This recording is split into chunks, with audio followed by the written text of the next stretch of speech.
ഐക്യദാർഢ്യം രാപ്പകൽ പട്ടിണി സമരത്തിന് അഭിവാദ്യം അർപ്പിച്ച് സംസാരിക്കുന്നതിന് വേണ്ടി ഏറെ പ്രിയങ്കരനായ കരുനാഗപ്പള്ളിയുടെ ബ്ലോക്ക് പ്രസിഡന്റ് അഡ്വക്കേറ്റ് ജവാദ് അവർകളെ ആദരപൂർവ്വം ക്ഷണിച്ചുകൊള്ളു. നടക്കുന്നത് എന്നത് രാഷ്ട്രീയമായ ഒട്ടേറെ ചടുലമായ തീരുമാനമായി ഞാൻ കാണുകയാണ്. കാരണം ഇതുവഴി കടന്നു പോകുന്ന സഖാക്കന്മാർക്ക് കാണുവാൻ കഴിയുന്ന തരത്തിൽ ഇവിടെ ഈ സമരങ്ങളുമായി കടന്നു വന്നപ്പോൾ അതിന് ആർജവം കാണിച്ച ജില്ലാ മഹിളാ കോൺഗ്രസിനെ കരുനാഗപ്പള്ളി ബ്ലോക്ക് കോൺഗ്രസ് കമ്മിറ്റിക്ക് വേണ്ടി അഭിവാദ്യം ചെയ്യുവാൻ ഞാൻ ഈ അവസരം വിനിയോഗിക്കുന്നു.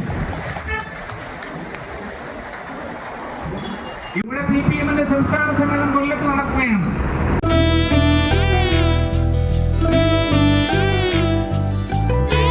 കഥകൾ നിങ്ങളുടെ ആഭരണം പറയട്ടെ. ചുങ്കത് ജ്വല്ലറി. എല്ലാ സമര സുഹൃത്തുക്കൾക്കും സഹോദരിമാർക്കും ഒരിക്കൽ കൂടി അഭിവാദ്യം ചെയ്യുന്നു. എല്ലാവിധമായ നന്മകളും നേർന്നുകൊണ്ട് നിർത്തുന്നു. നന്ദി, നമസ്കാരം, ജയ് ഹിന്ദ്. സെക്രട്ടേറിയറ്റിലും കളക്ടറേറ്റിലും ഒക്കെ പോയി കഷ്ടപ്പെടുമ്പോൾ അവർക്ക് കിട്ടേണ്ട വിധവാ പെൻഷൻ ഉൾപ്പെടെ സാമൂഹ്യക്ഷേമ പെൻഷൻ ഉൾപ്പെടെ സമയബന്ധിതമായി ലഭിക്കുന്നില്ല എന്ന് കണ്ടപ്പോൾ സാധാരണക്കാരുടെ വില്ലേജ് ഓഫീസുകളിൽ നിന്നൊരു സർട്ടിഫിക്കറ്റ് ലഭിക്കുവാൻ കഴിയാത്ത ഒരു സാഹചര്യം വന്നപ്പോൾ അത് ജനസമ്പർക്ക പരിപാടിയിലൂടെ ഈ പറയുന്ന മുഖ്യമന്ത്രി കേരളത്തിൽ 4 ഘട്ടമായി ജനസമ്പർക്ക പരിപാടി നടത്തിയത് നമുക്കറിയാം.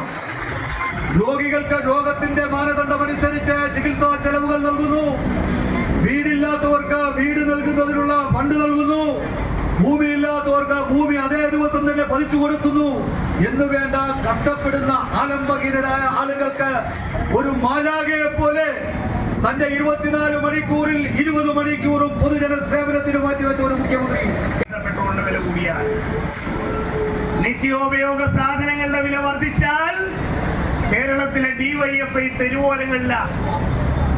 ഇന്ന് ഇവിടുത്തെ പൊതുജനങ്ങൾക്ക് UDF സമരം ചെയ്താൽ ഇത്രയും പോരാന്നാണ്, യൂത്ത് കോൺഗ്രസ് സമരം ചെയ്താൽ പോരാന്നാ പറയുന്നത്. എന്താ കാര്യം? ഇവിടുത്തെ സമരം നടക്കണമെങ്കിൽ എന്റെ മുമ്പിൽ ഒരു KSRTC ബസ് ഇരിക്കുന്നു. അതിന്റെ ചില്ലടിച്ചു പൊട്ടിച്ചാൽ സമരത്തിന് തീവ്രതയായി. ഒരു കേരള സ്റ്റേറ്റ് എന്ന് പറയുന്ന ചുവന്ന ബോർഡ് വെച്ച് ഒരു കാർ എന്റെ മുമ്പിൽ കൂടി കടന്നുപോയാൽ അത് കത്തിച്ചാൽ സമരമായി. ഇതായിരുന്നു ഒരു കാലഘട്ടത്തിൽ കേരളത്തിലെ DYFIയുടെയും SFIയുടെയും CPM-ന്റെയും സമരമെങ്കിൽ അതേ സമരം UDF-ഉം യൂത്ത് കോൺഗ്രസും KSU-ം എടുത്തെങ്കിൽ ഞങ്ങൾ പറയുന്നു ഈ സമരം 22 ദിവസത്തേക്ക് പോകില്ല, 2-ാം ദിവസത്തേക്ക് തന്നെ നടക്കും. ആശമാർ കേരളത്തിൽ പ്രവർത്തനം ആരംഭിക്കുമ്പോൾ തന്നെ CIT യൂണിയൻ ഉണ്ടാകും. തൊഴിലുറപ്പ് പദ്ധതി കേരളത്തിൽ നിലവിൽ വരുമ്പോൾ തന്നെ CIT യൂണിയൻ. ഇപ്പൊ ഞാൻ ഇന്നലെ അറിയുന്നു ബഡ് സ്കൂളിലെ ടീച്ചർമാർ, സുഖമില്ലാത്ത കുട്ടികളെ പഠിപ്പിക്കുന്നവരാണ് ബഡ് സ്കൂളിലെ ടീച്ചർമാർ. എടുക്കാൻ പറ്റുമോ? പറ്റത്തില്ല. പക്ഷെ അവരെ ഹരാസ്